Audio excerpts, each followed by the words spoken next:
think we're live.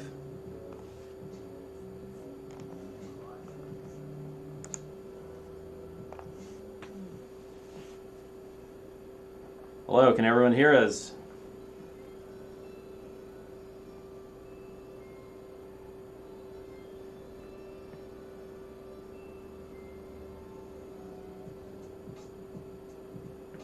All right, one person can. All right.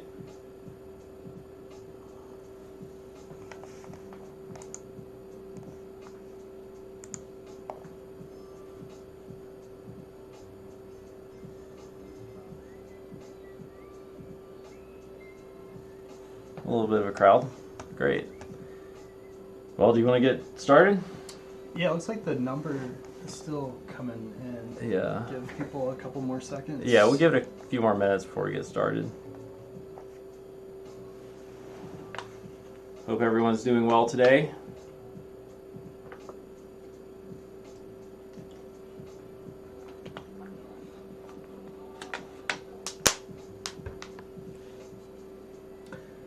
Yeah, it's weird watching the screen because we're seeing a delay. So I can, turn that. if you're in the chat, just say like if you can see and hear us okay or not.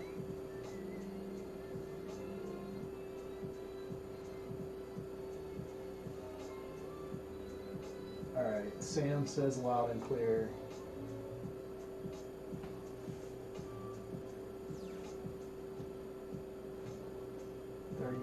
Watching now.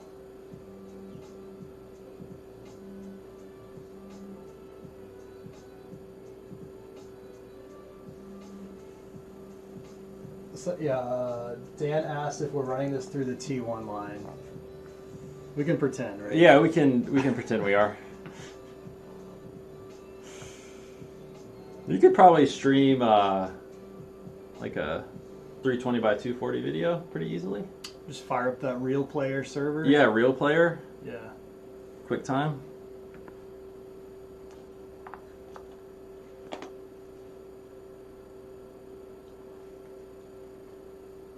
Okay. 39 and yeah, it's 2:09, so let's do it. Let's jump in. So, welcome everyone to the first ever Serial Port live stream. Welcome. Here we are. So we wanted to give a kind of a year-end update, let everyone know what we've been up to and what we're planning for the next year. And we're going to be answering some questions if anyone has any, and hopefully doing some unboxing as well. So I guess you want to start from the beginning, right? So this all started beginning of this year. Yeah, so the Serial Port is the two of us. I'm Mark. It's Ben. So we were dabbling with like retro computing stuff last year, and then the beginning of 2023. So towards the end of last year, we decided we wanted to start a YouTube channel, and then it was January of this year that we launched the Serial Port channel. So we're almost 1 year in now. It's been a lot of fun, kind of crazy at times. But thanks everybody for watching videos and tuning in today. Yeah, it's crazy to think we started with 0 subscribers, obviously, and now we're just north of 40,000 in a little bit under a year. And I think that exceeded our wildest dreams by far, I think. Yeah. And it really all started with our first video was a Compaq Desk Pro. And if you go, it's a little embarrassing now if you go back and look at that video because it's literally just a static shot of the system booting up. Very poorly lit. We really didn't know what we were doing at the time. I don't think it's embarrassing. I thought that one was fun because we didn't care. That had the least effort. We just put something up. True. Yes, it takes a lot longer to get our videos out nowadays. Quite a bit. But yeah, we wanted to show you guys some of our YouTube stats so you could kind of get an idea of when things took off for us, because I'm sure people have subscribed to us at different times throughout the year. So let's put that up on the screen. So this is as of a couple days ago, right? And you can see, our channel started early in January, and we really didn't have very much traffic. I think our next biggest video was the Macintosh Classic 2 restoration. Yeah, I'm proud of what we did. I mean, you did most of the dirty work, but it wasn't like near and dear to us personally, so that's why you haven't seen more Apple or Mac content from us. Not to say that there won't be any in the future, but Yeah. it's not our first love. Yep. But yeah, our first video that kind of went crazy was the Cobalt rack. Oh wow, I've already got a call. We've already got a caller. I don't even have the message up yet, though. That's interesting. Funny. Anyway, do you want to turn that off for now? Yeah, I'll just turn it down.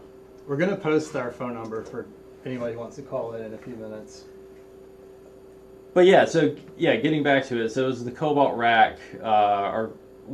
We posted the video in early March, right? And then it didn't immediately. We weren't seeing any more traffic than usual with it, I don't think. Yeah, it was very odd how that played out.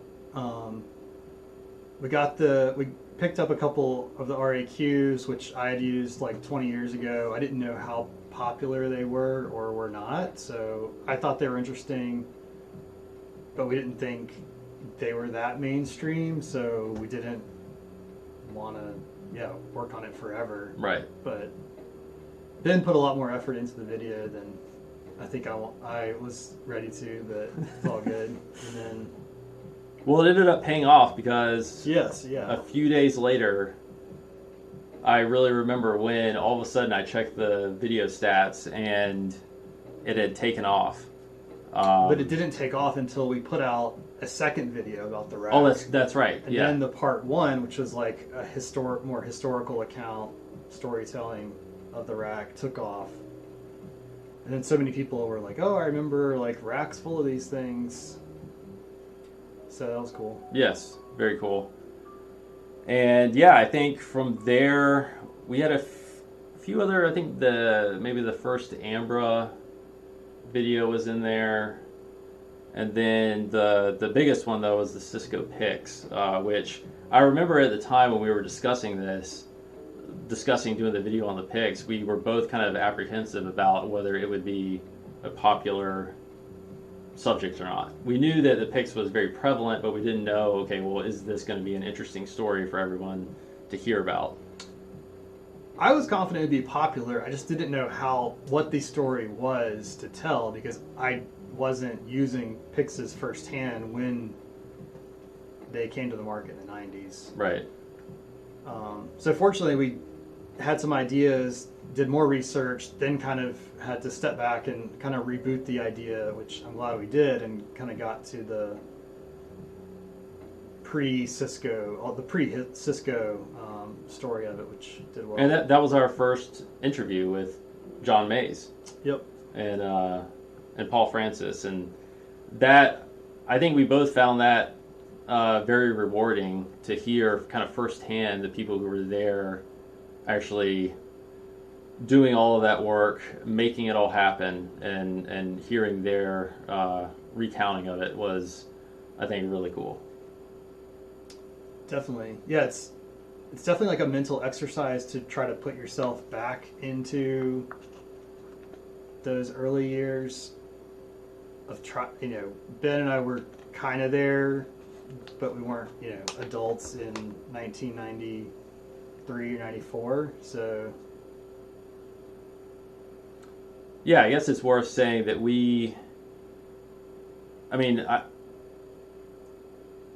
I think I've been around computers all of my life. I was born in the 80s, as were you, but really our first kind of, I don't know if you want to call it like awakening, was definitely BBSs for me.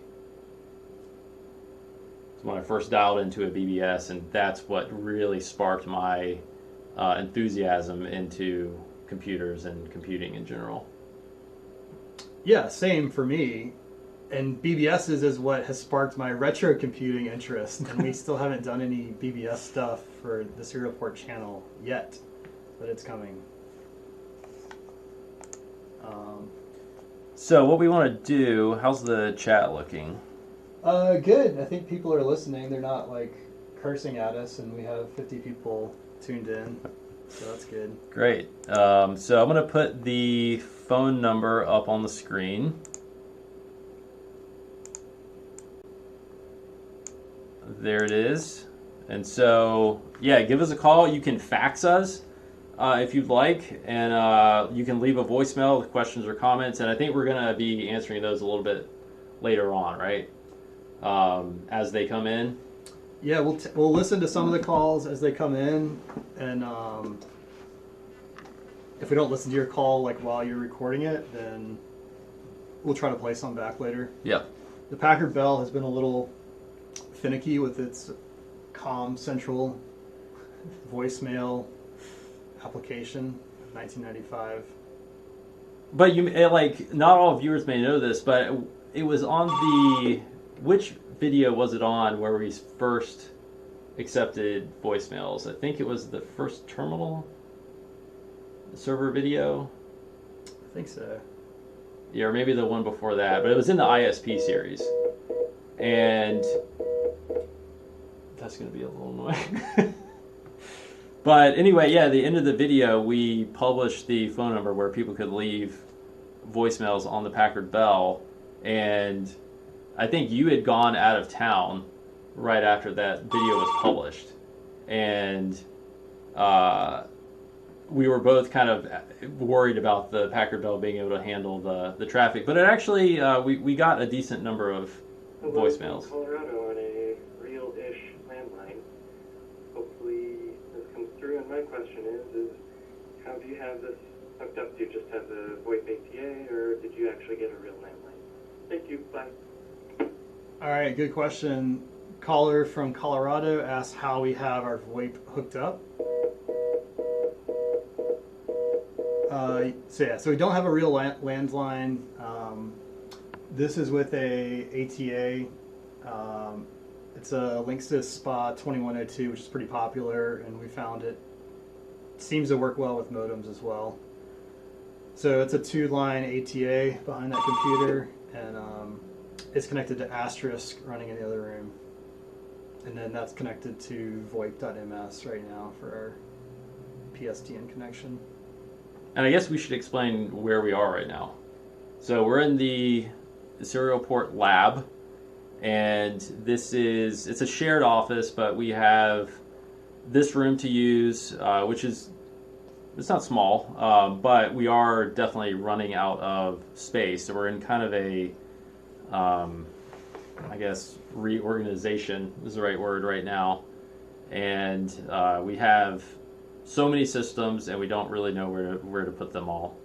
And that's what we're working on figuring out right now. I'm sure many people can relate to that issue. Yep. And yeah, so the other thing we need to update on is the status of the ISP. Yeah, so you called it a reorganization. I think of it as a retooling. So in this office location where we are, we're currently waiting on Google Fiber to be installed. It was supposed to be done. They keep pushing it back. So we've kind of put several projects on hold waiting for that, because we have the rack that's running in another room around the corner, like in production, and it's been online since April 1st or so. And then we've got just other kind of pieces scattered around. Then we have the ISP we've started building, which is in another location. So once we get the Google Fiber here, hopefully in the next couple weeks, then we're going to kind of rebuild everything. One Asterisk PBX, and internet systems, dial-in systems. Currently it's a mess, like all the different components we have strung about, kind of needs to be cleaned up and redone. So looking forward to that. And we have a question from Rob who asks, how many people run the channel and how many people work in the lab? So the serial port is just myself and Mark. So we do all of the research, we do all of the video editing, we do all of the filming, we do all of the administration, everything it takes to actually produce the videos and all the content in them. Which is probably why we don't ever quite meet the video frequency we want to strive for. But that's something we want to change, and we want to start putting out more videos regularly while keeping the quality high.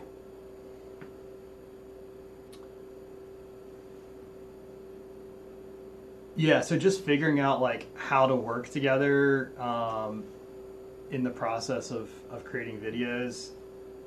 Hopefully we learn some things this year so we can go faster next year.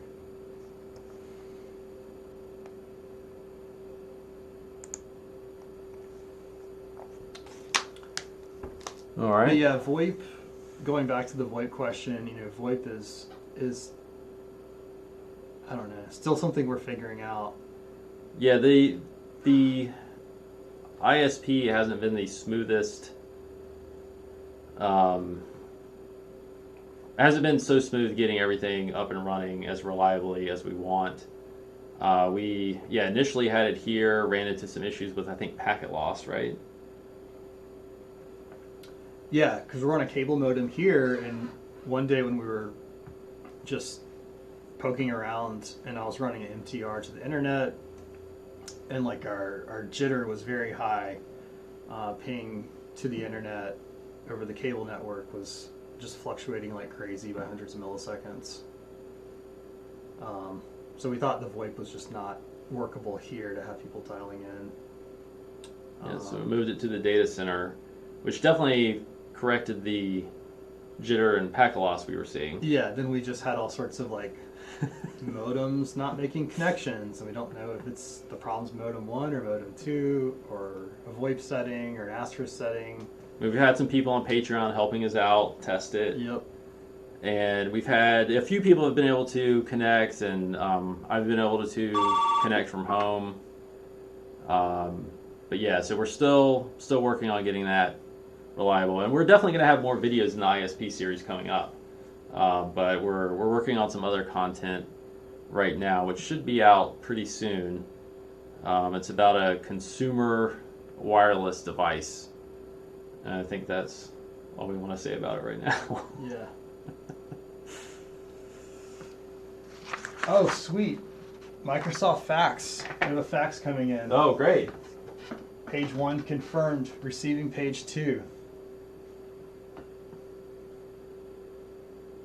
Page 2 confirmed. This is successful. All right, do you want to bring it up?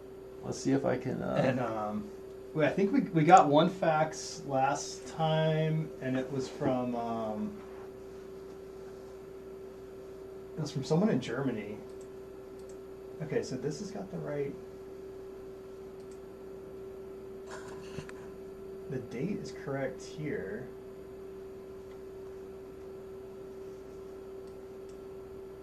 How do you go up? Fax. Oh, there you go.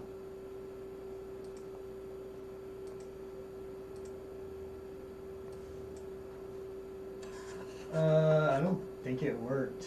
Oh, Not no. sure why.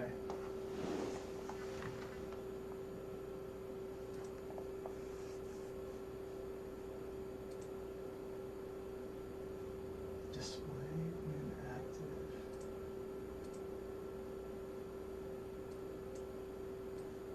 Maybe we can take a look at that later. Yeah, whoever sent us the fax, sorry, we're not sure what happened.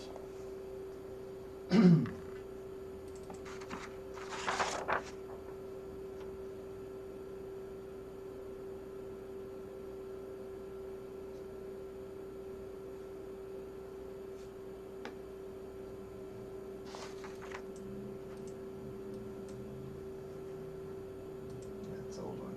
Oh, okay. All right, let's see if we have any more questions coming in.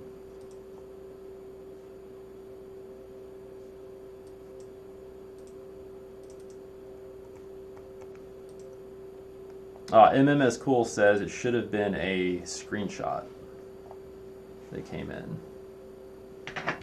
Yeah. Microsoft Fax might not handle that. Okay.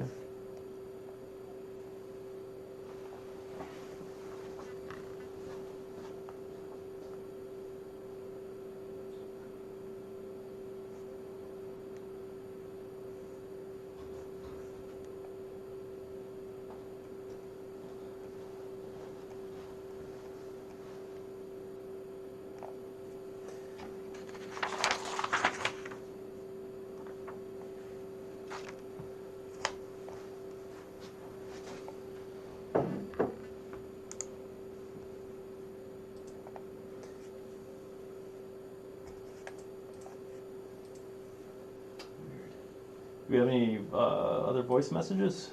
I don't think so, right? See, like, Let me these see if I can. files Let me see if I can get the webcam going.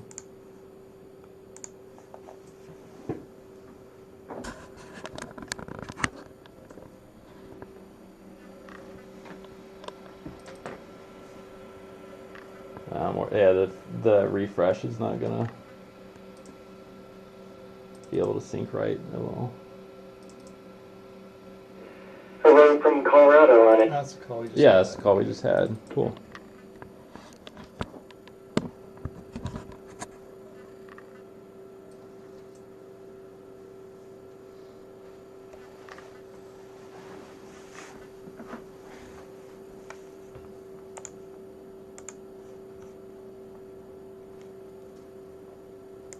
Abby asks, what's your favorite video you released this year?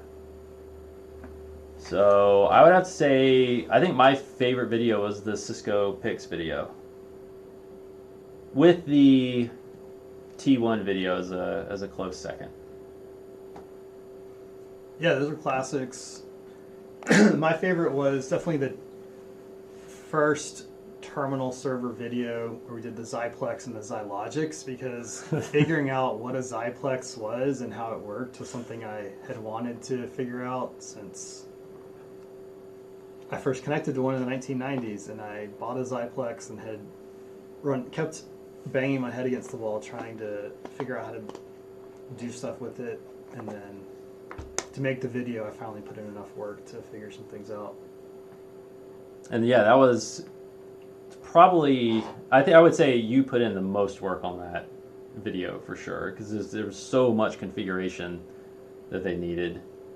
And I remember a couple of times it seemed like maybe it wasn't going to work. Yeah, which was frustrating because I feel like I have worked with so many network devices. I feel like anything, if you just sit down and put in the time and look at the docs, you should be able to figure it out. But reading documentation from early 90s devices, it's like a different time period. Let's see. Any local providers? RISPA asks, any local providers offering you BGP with an ASN and a /24 to round off the ISP setup?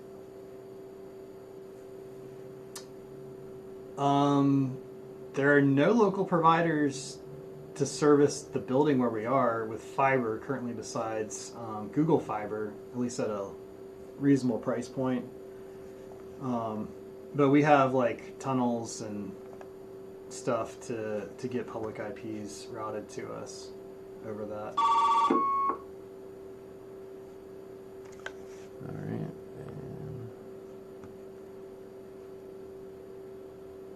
Then yes, Saunders C. Vids asks, here in Ontario, Canada, we are eliminating copper lines. Do you know if dial-up can still work over fiber or VoIP?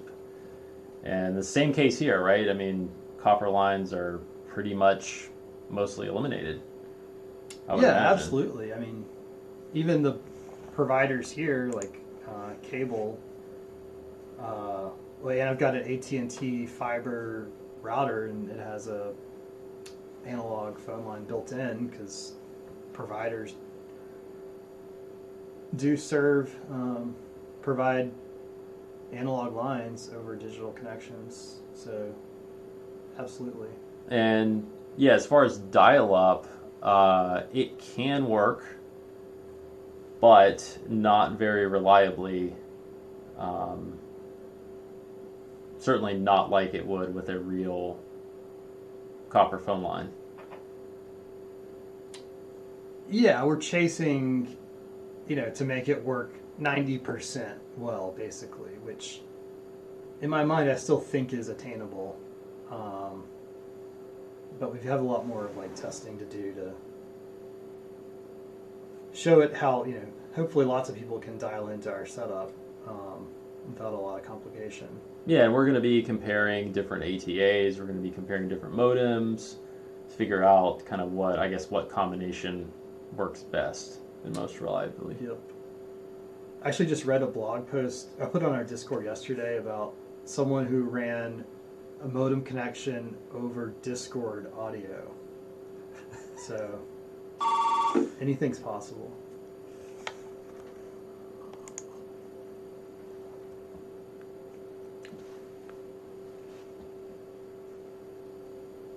Hey, you guys do cool stuff with the serial port channel and your dial-up ISP stuff. I especially like some of your videos where you're going through like the diagnostic info and like connecting these things over like Telnet and all that. Okay, well, hey, keep up the good work. Good stuff. Good stuff. Cool. Yeah, thank you, caller. Yeah, I think I really enjoy the stepping through the troubleshooting and diagnostics. And even though the Xyplex and Xylogics, for example, were really frustrating, I think it was really cool to see just what it takes to troubleshoot something on a device like that. And you can imagine back in the ISP era, the dial-up ISP era, that would have been a huge pain to have to try to do that while you're trying to run an ISP. Yes, but I guess I got overconfident after we figured all that stuff out because we have some modern devices we wanted to get into, like a Google Fiber router box, and the modern stuff is actually locked down. Some of the devices we have are locked down. Is 2024 the year when we replace IPv4 with IPv6? Sounds like fighting words. Yeah, let's not get into that. Yeah, Masterman said, would love to see videos about ISDN and less common early internet tech, maybe even cellular stuff. Oh yeah, then we got another fax perhaps. Yeah, so I think we definitely want to do a video at some point about ISDN. I would love to explore that. Oh, the question was ISDN and wait, what about cellular? Yeah, right here. Less common early internet tech, maybe even cellular stuff. Oh, yeah. Cellular would definitely be a lot of fun. I don't know how to get there. I don't know how to get the equipment. And then I think the obvious challenge is it's all using licensed spectrum, anything that we just found. ISDN definitely, yeah, we're going to unbox an ISDN terminal adapter shortly here.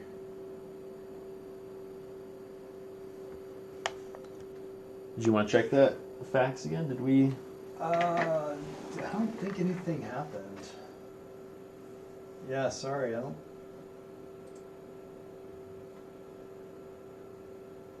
Yeah, still nothing. Refresh.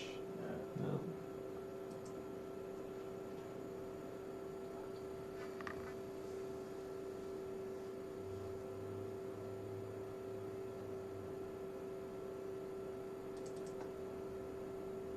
Oh, great.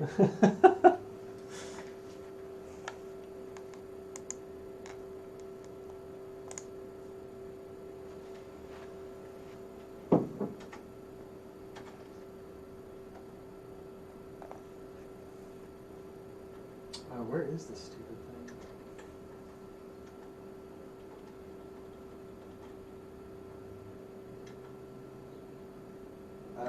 Is it a telecom? Yeah, there it is. Yeah.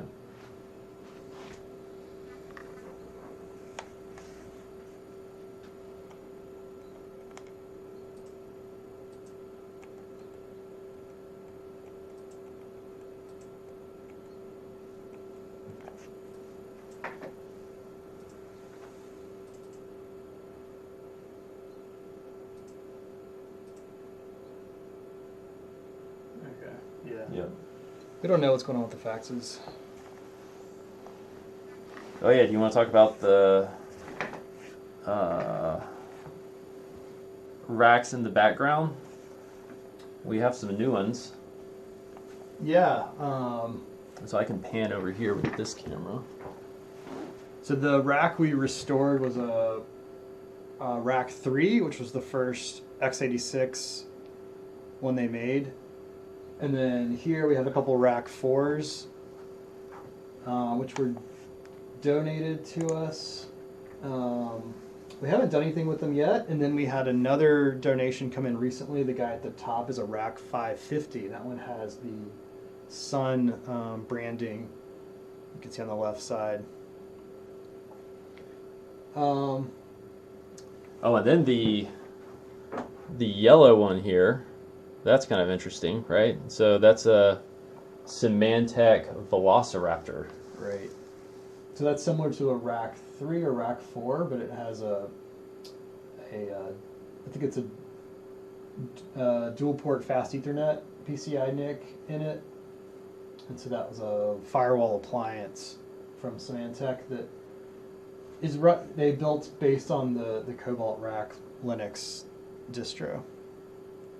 And we haven't used it yet because the unit we got did not have the original software on it.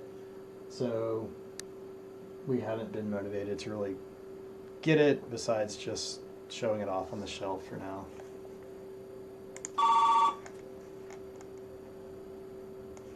What are you guys doing? Yeah, I don't know. It's a good question.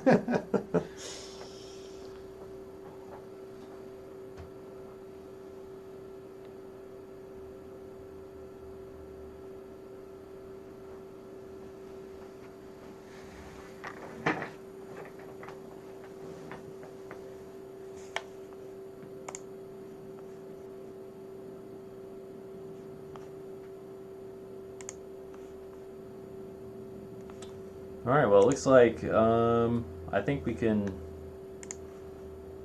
do some unboxing if you want to move on to that. Yeah, let's get into it. All right, let's get the camera set up, so we will be right back.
right, so we wanted to do a little bit of an unboxing of this pretty unique device, I think, with incredible packaging. I didn't know there was such a thing as an analog modem and ISDN. And it's made by Tyan, which I always associate with like dual socket motherboards. Yeah, just motherboards. Yeah, so I can't wait to tear into this.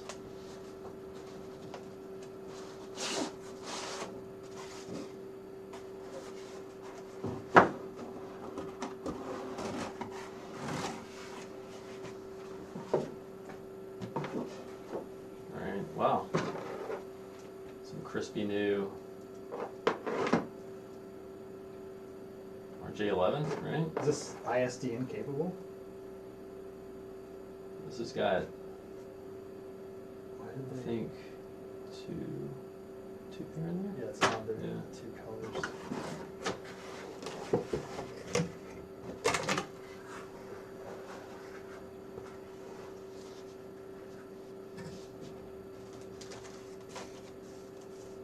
Driver CD, Nice. the Wizard.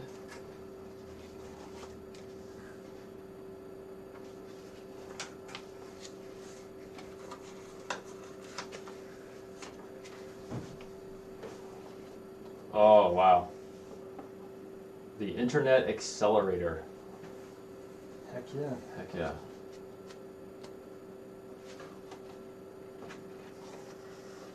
What is the Netscalibur? I cannot actually get it open.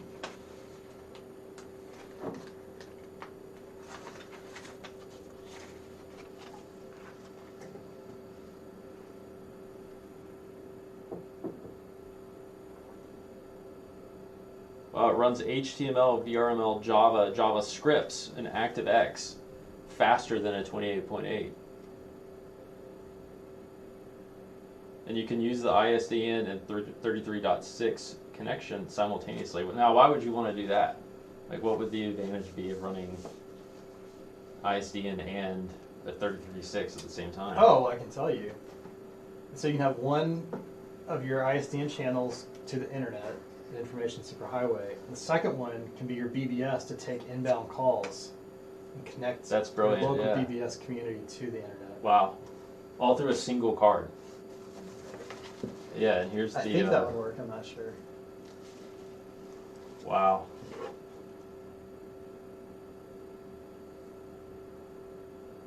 So how are the Beautiful. ports labeled on there? So, actually, it doesn't look like they're 'Cause I labeled at all. I think ISDN port was... okay, yeah, ISDN ports were generally used in RJ45 connector, even though they only... it only runs on a single pair, so that's what this guy is for. It's RJ11. So if you just got ISDN installed, this would plug into your wall outlet, and then this would go to your... frequently these were called TAs, terminal adapters, instead of a modem. And you had ISDN for a while, Oh, right? yeah. When you were growing up. Hey, it's Brian from PA. I had a Packard Bell Platinum Supreme back in the day. 40 megabytes of RAM, 6.4 gig hard drive. Love the channel. Cool, thanks for the call, Brian. A Packard Bell Supreme. Yes. That sounds amazing. Ours is a Platinum. I think, yeah, we probably want to try to install this, right? One of the systems at some point. But wait, so that had two... Yeah, so... I'm confused what port is, like what... Because it's odd those aren't numbered like 1 and 2.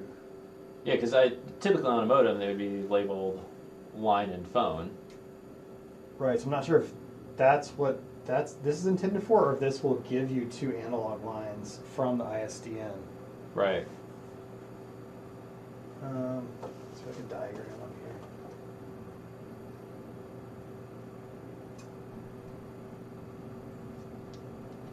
Let's see if we have any comments in the chat here.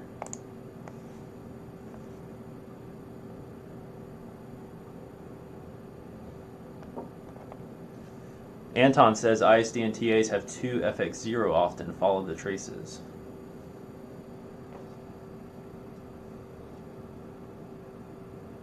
Yeah, the funny thing about ISDN was it was supposed to be so simple, but if you configured it, it was never like plug and play. Like the box here says it supports all protocols in North America: AT&T 5ESS, DMS 100, NI1, NI2. Like you had to specify that stuff. So stupid.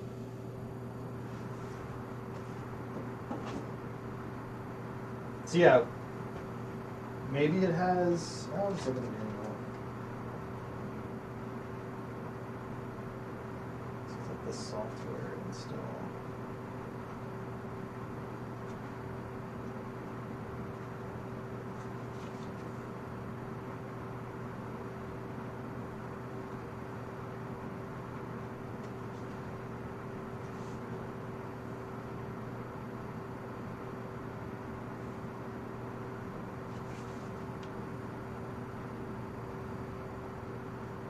Okay, yeah, so it's essentially like a regular modem with just an ISDN TA tacked onto it.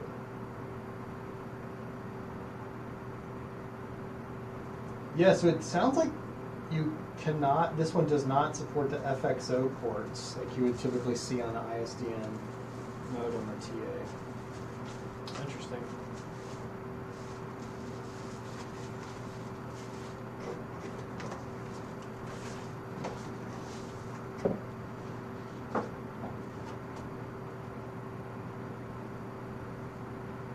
Oh yeah, there's some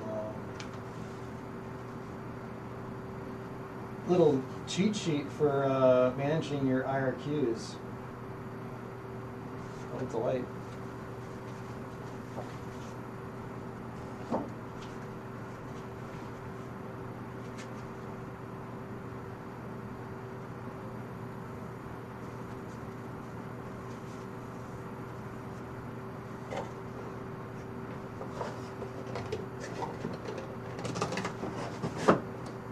Yeah, so Pedro Rodriguez says that is an ISDN adapter with a DSP that provides 2 analog lines to the owner.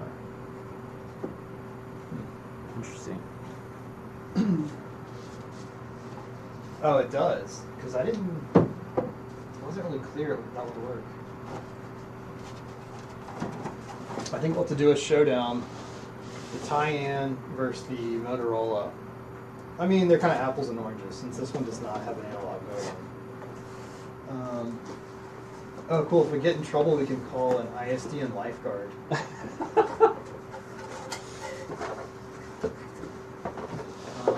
right, let's go ahead. Yeah, open that up.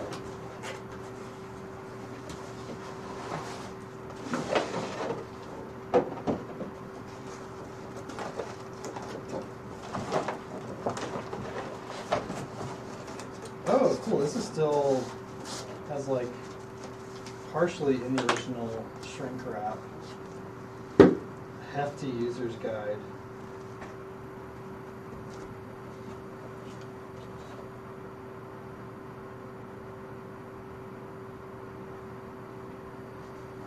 A knit string reference. Internet floppy disk. Oh wow, does that have Chameleon? That was like a trumpet windsock competitor. I remember Chameleon. Yes, I do remember that as well. I remember this big ass power supply too.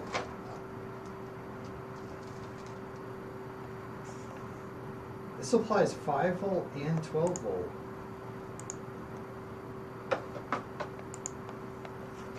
A dual voltage power supply, great. Dip switches. So this is what I'm used to. So ISDN port and then 2 analog FXO lines. And then a serial for the computer.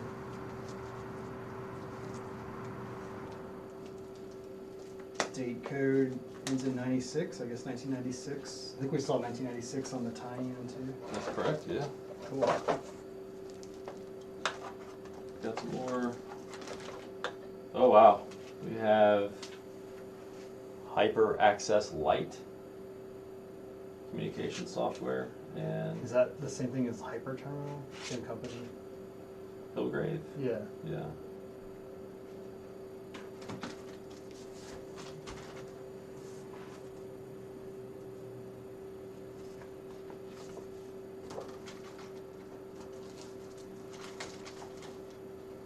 Oh, And here we go. Anton commented that we can do some BRI, PRI dial-in. Yeah, we definitely want to do that, so we'll need some help as well. We don't know how to do it yet, but we do have a port master with ISDN BRI ports. And then we also have a newer port master with PRI, so it should all be possible. This is back when your software required an entire book to configure. Well, it's complicated technology. You can't just start using it.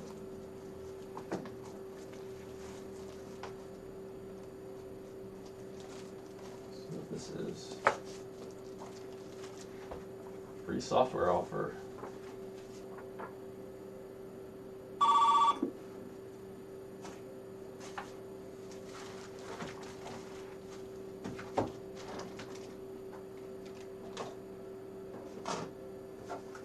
Yes, serial portability. I just wanted to apologize for kicking in that door, the bathroom door stall at the Denny's.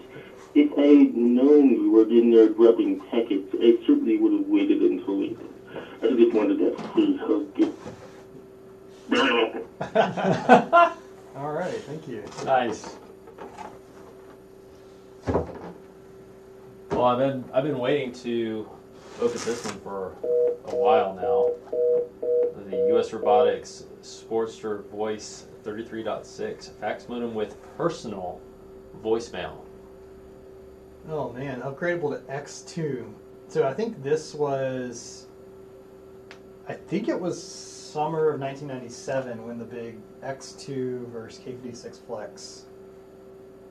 Because those were the two competing, I don't even know, would you call those standards? Because the ITU standard had not been released yet.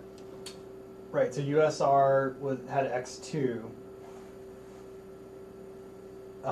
And then I think I want to say AMD, but that doesn't sound right. K56 Flex. Yeah. But yeah, the two companies were marketing hard. Lucent K56 yeah. Flex. Yeah, because Lucent owned Livingston, I guess. And maybe Rockwell. around that Yeah. time. So they were both like lobbying really hard, both consumers and ISPs to buy in. And then I'm not sure how much of the hardware, if you picked a box, a modem, I'm not sure if they were all later upgradable to V90 or not.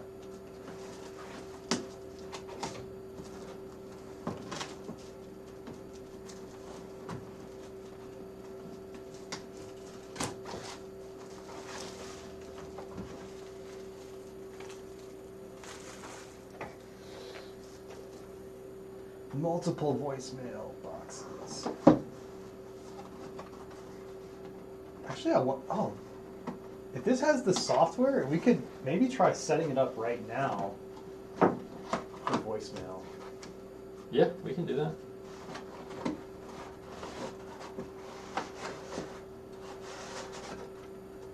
Wow. So, we have the U.S. Robotics Connections software.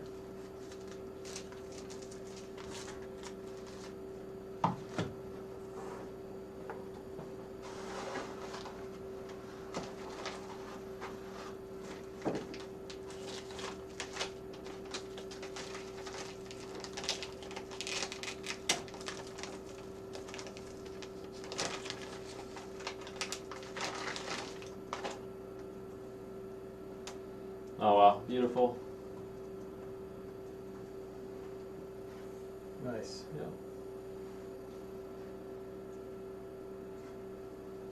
Classic U.S. Robotics. Well, what are the audio ports for? Let's see, so we have a speaker and mic. So you could, as you would, if you had a modem in your computer, you would obviously use that instead of a traditional telephone. Right, but if you want to listen to the voicemail message, you have to plug in your speakers here instead of the sound card. I don't think so. I don't know. For How sure. would it interface to the sound card, I wonder? Good question. I don't know. Because on the Packard Bell, right now, it's a modem sound card combo card.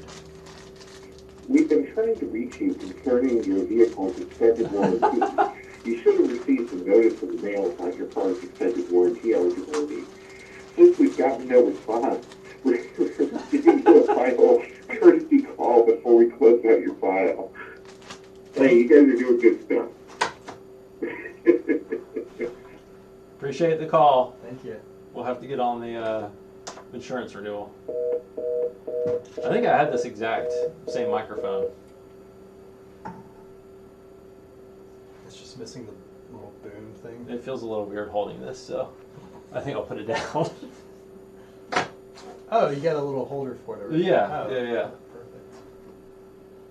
Yeah, so I was reading that prior to US Robotics being acquired by 3Com, they were actually inflating the numbers of modems that they sold by quite a bit by essentially buying their own product.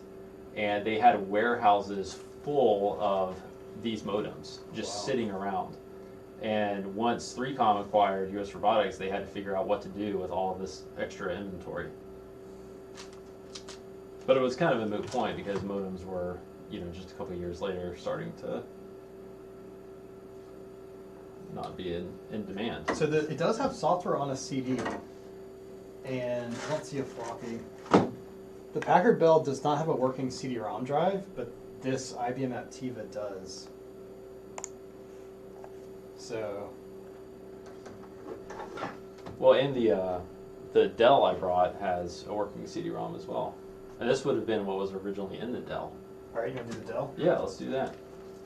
All right, cool. All right, give us 1 second. We're going to set up real quick. Be right back.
All right, gonna put the card in? Yeah, we'll put the card in.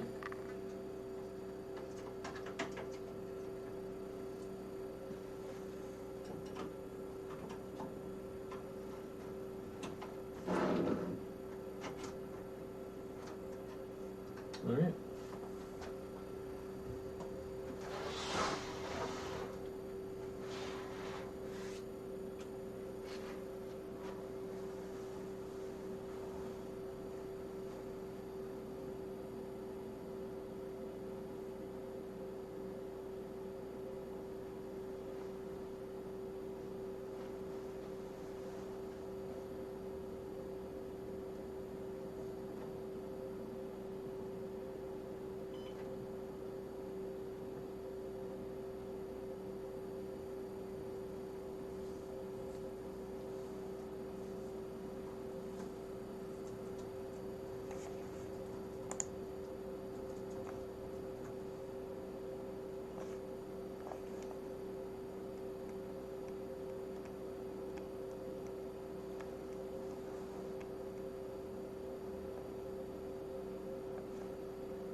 All right, cool. How do we log in?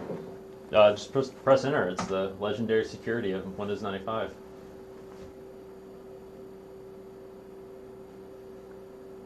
All right, so we're going to install the software for the modem and see if this modem can take calls and faxes. So hopefully somebody can try to send us a fax again shortly.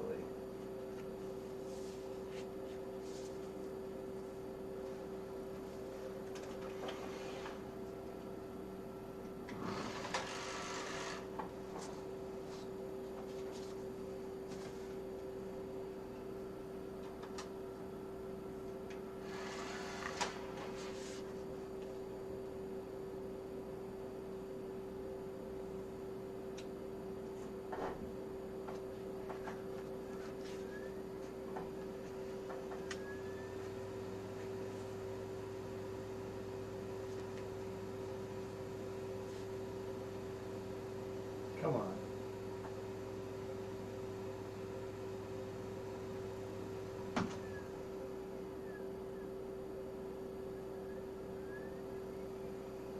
All right, we have set up. Oh, it's very blurry, I think.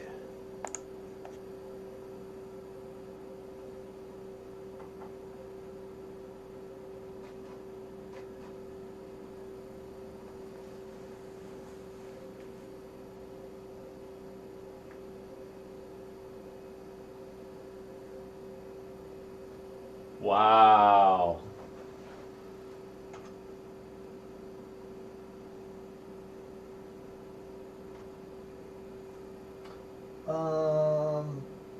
Cool stuff. Cool software. Cool stuff. What the heck? Oh my gosh.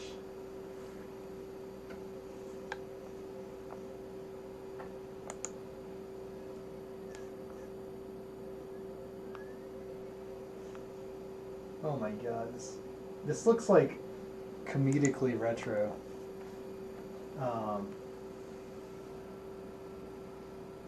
Internet phone. Cool. All right, what is cool software? FedEx. That's okay. We got hot fax.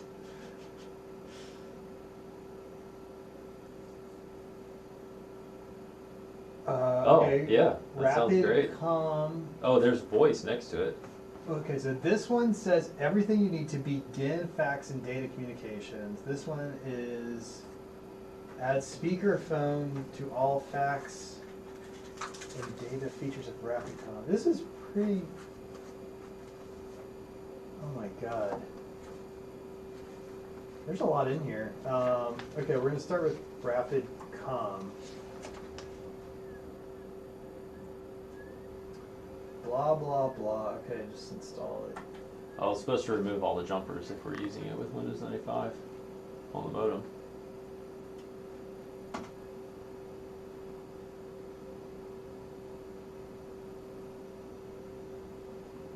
Do you want to set RapidCom printer driver to your default printer? Sure.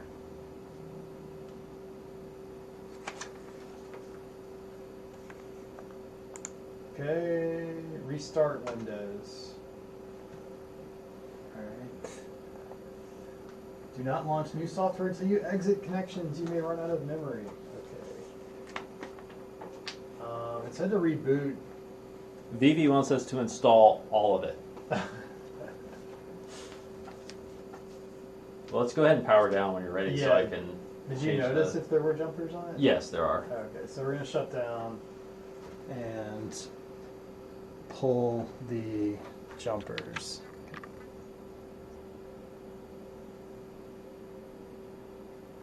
I'll move the camera this way to maybe watch you. Okay.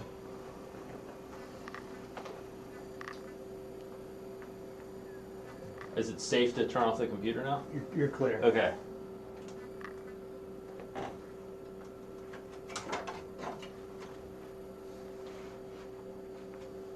Alright, so I believe we are removing the, let me consult the Start Here guide.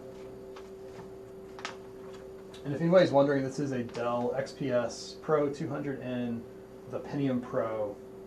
So this is period correct for Windows 95. It's got a Windows 95 sticker on it.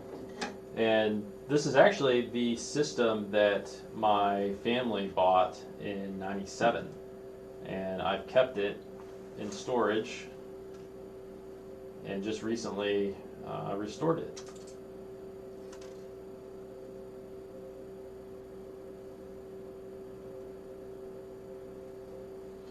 Well, these jumpers are like welded on. Do you need a tool? Possibly, yeah. Oh, wait. Oh, I got him.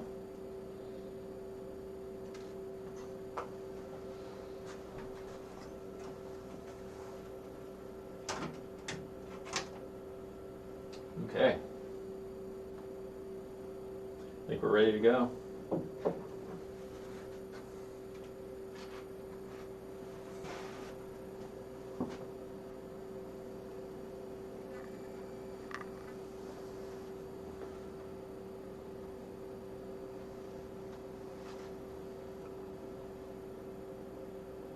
$128 megs of RAM? Is that right? That is correct. Is that original? That's not original. No, I think it's 64 originally.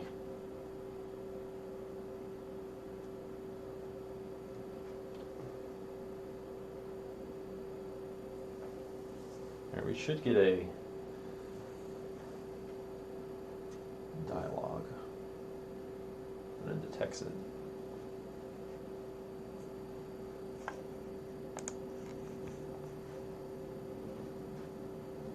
Simon asked what racks we have, Cobalt racks we have.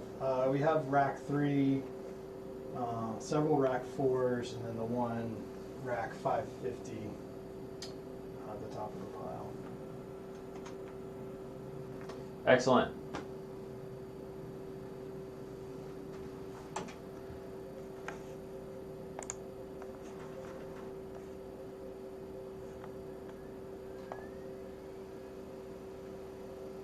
All right, I think it picked up the right driver. Let's see. Wave device for voice modem. That sounds like it would do something with sound. Oh, while I'm doing this, why don't you move the speaker and phone Yeah. over? Okay. All right, updated driver, whatever. Just go.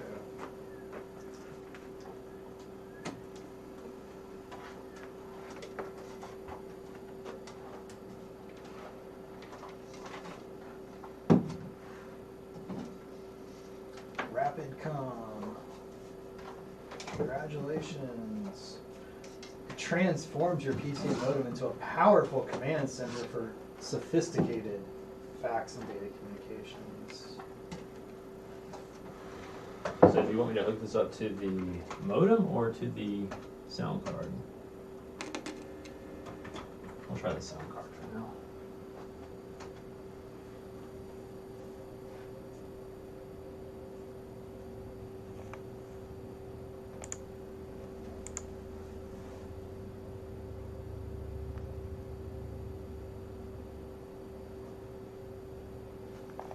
So Daniel asked, does the Dell have the original hard drive or a solid state drive? So we're using a IDE to SD adapter. So we're just using an SD card, solid state.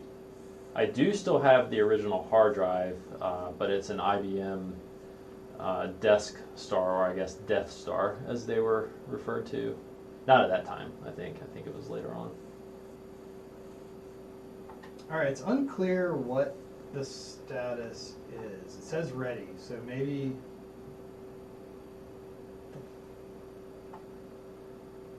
host loaded.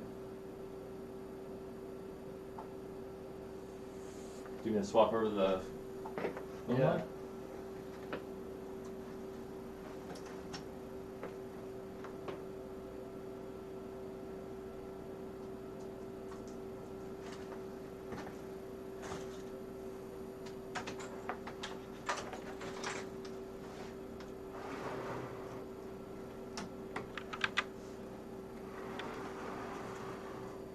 All right, we plugged in a phone line.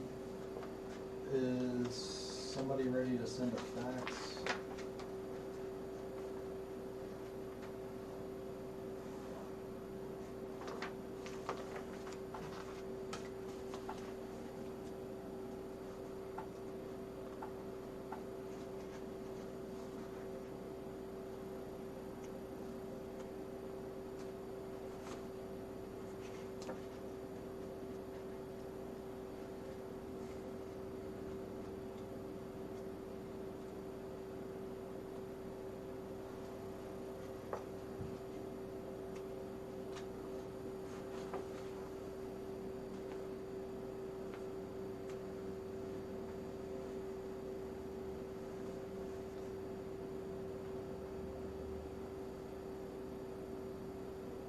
Oh, I'm gonna call it, see what happens. Okay.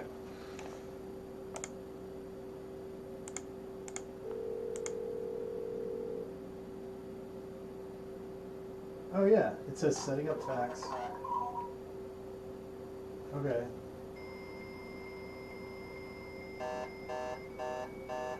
Okay, so it looks like the RapidCom software is fax only. Well, there was a RapidCom voice Oh option. yeah, let me load that up too.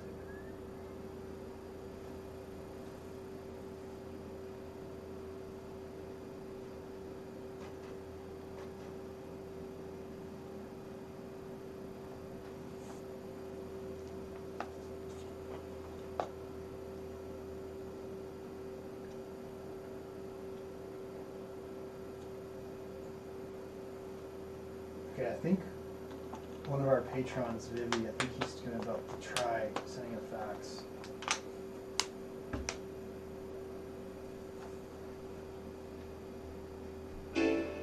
Oh, jeez.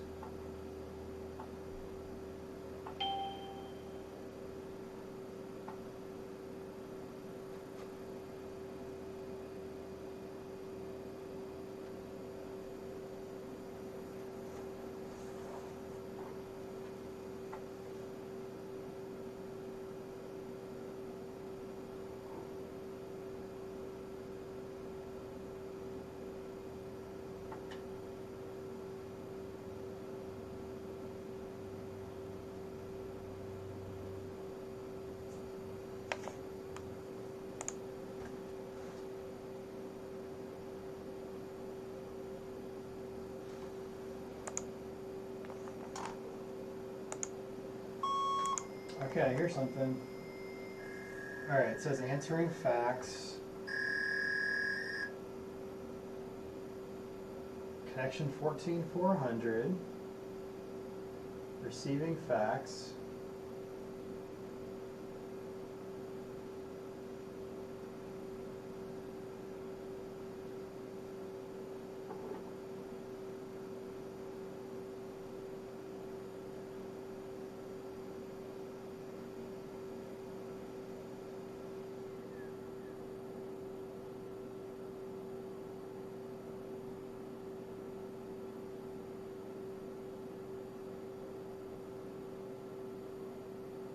Alright, page okay. Alright, we got a fax, maybe. Why is View this- fax. Right there, that third button.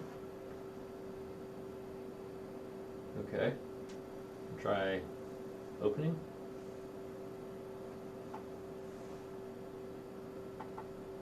Oh, sweet.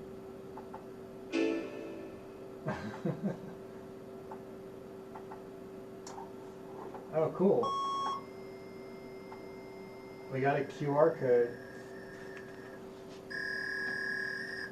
An upside down QR code. Thank you. Let's see.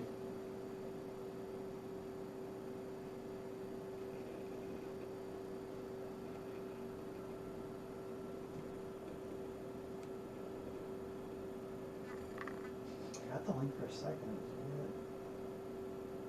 Nope. Not able to get it. Playing from Ben's.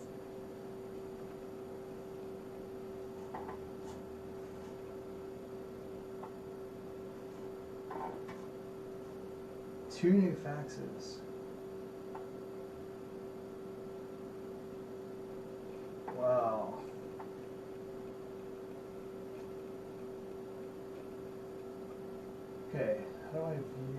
Our second fax open. Oh, it's just like the second page. Huh. Cool. Well, it kind of worked. This software seems a lot better than the CommCentral software on the Packard Bell. It's a little overwhelming to me right now because it doesn't do voice. Let me finish. Oh my god. Well, you know which one we have. I want to get back to that screen where we can install software.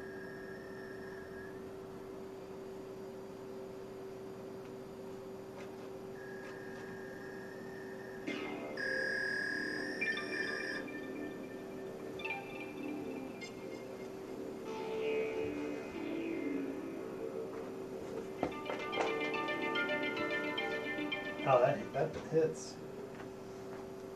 The 90s were different. Alright. Was it cool software? Rapid Comm Voice. It says speakerphone capability. It doesn't say voicemail.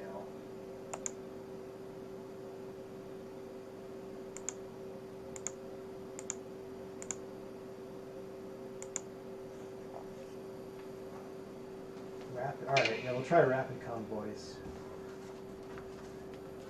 I'll consult the manual.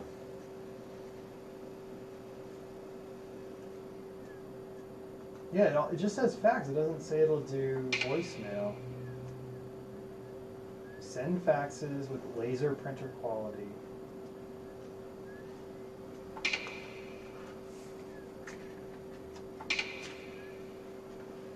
Sure.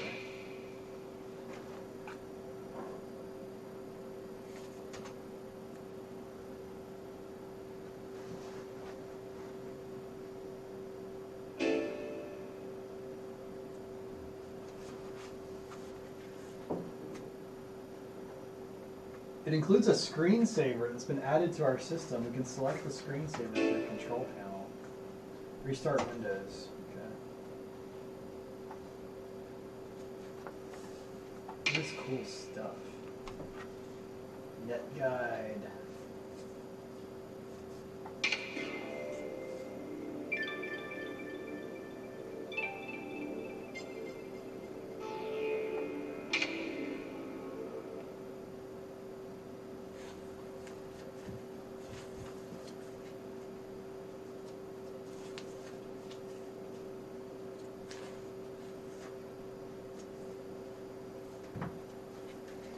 Alright, I kind of want to see that screensaver. Screensaver. Rapid Comm Voice.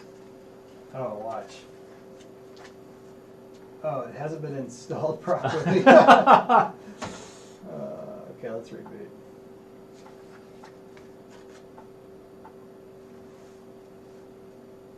Yeah, fortunately this system is snappier than our Packard Bell.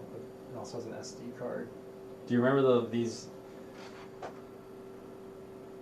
little codes you would get with America Online? Scruff frames. Does that give you some hours? Yeah, 15 hours free. Wow.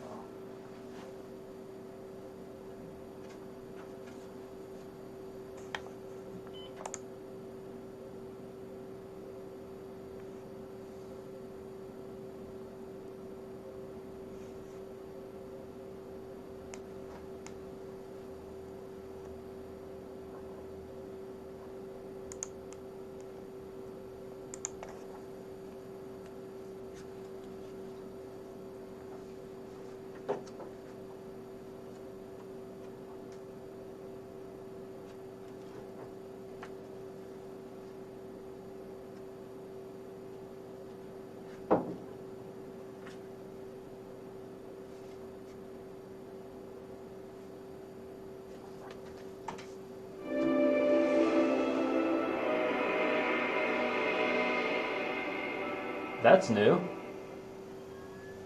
Wow. I gotta try the screensaver.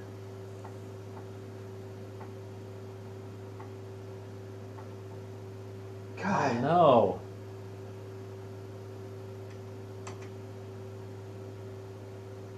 Maybe the software needs to be running too.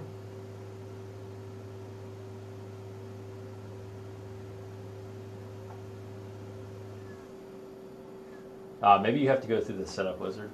Yeah. 5 doesn't work on this keyboard. Okay.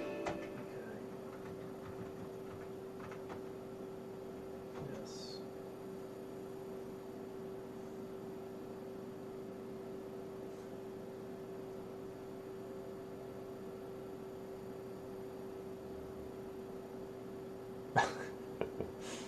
A single voicemail or multiple mailboxes? We'll do single. We definitely want to run it at Windows startup.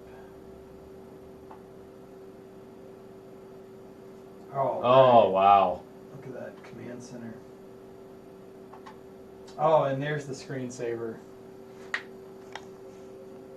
All right, this looks like the real deal. Voice, fax, and data. I don't know what data would be here. Cool.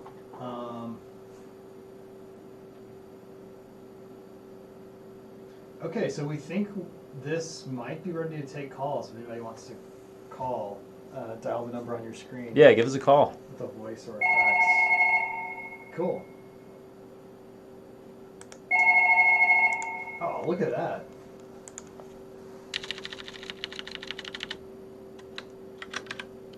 It says it's playing the greeting. Wow, it's like a... The display is amazing. Okay, we can't hear the voice. What if I hit answer? But we don't have a microphone. Oh, but we do have a microphone. Yeah. Okay, so maybe somebody just left a message. Let's see. Yeah, voice. All right, here we go.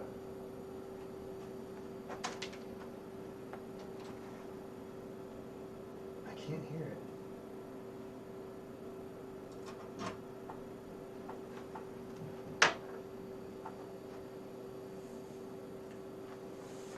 Give me a try. Hang on one sec. I am calling from Yelm, Washington, and watching you live on YouTube. So, hello. Bye. Awesome, it worked. So you had to plug in a speaker to the modem? To the modem. I wonder how that worked that we heard the other audio. Do you think there's an option for the playback device, perhaps, in the software?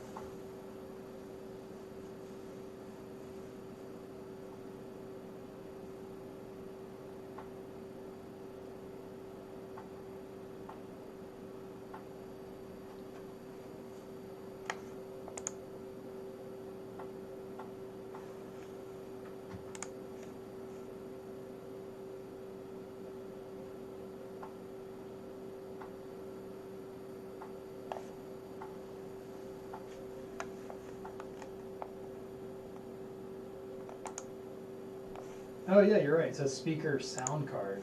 Play to sound card. Okay. We'll switch it back.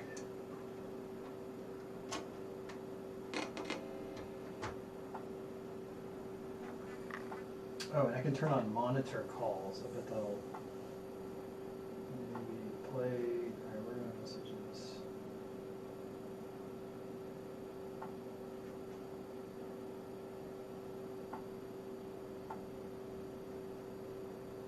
I didn't play this thing.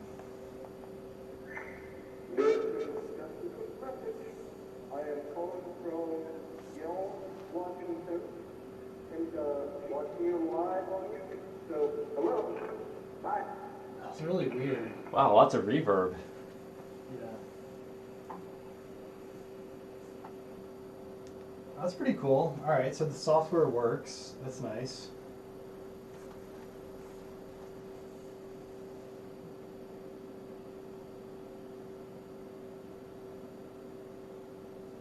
Alright, we can take more calls, or are there any questions people have asked? What are people saying? Yeah, not much. We still have 50 people on, so what else do we want to do? Anything else?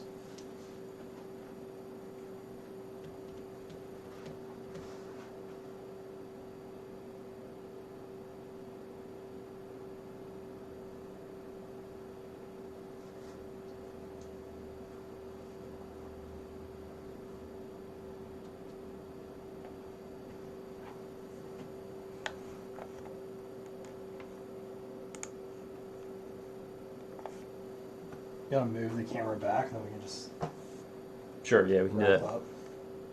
Be right back.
We're back.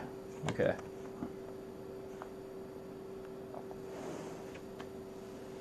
Cool, so I think that about wraps it up then, right?